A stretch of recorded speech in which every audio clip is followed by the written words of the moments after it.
Hello guys, good afternoon everyone. At nagbabalik na naman ng surprises and gift delivery dito sa Southern Leyte, sa Bato Leyte, para i-surpresa si Mama Evelina sa kanyang birthday today. So ayun, maraming salamat po kay Mama Marian for choosing surprises and gift delivery, for being a part of your auntie's birthday celebration surprise. So ayun, abang-abangan nyo po at sana po ay masurpresa at prank natin ang ating celebrant for today's video. Sana ay maging successful po ang ating delivery car trunk surprise na naman sa araw na ito. So ayun, at sa mga nais pong magpa-surprise sa kanilang mga sa buhay dito sa Leyte and Samar, just contact surprise and gift delivery at kami na pong bahala mag-surprise sa mga mahal nyo sa buhay dito sa Leyte at Samar. So ayun, bago po tayo matapos sa video, eto nga po pala yun na piling package ni Ma'am.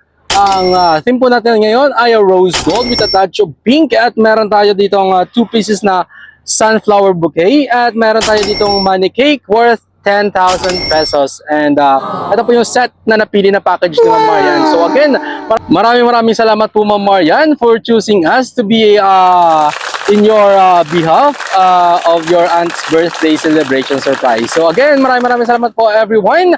God bless and peace out.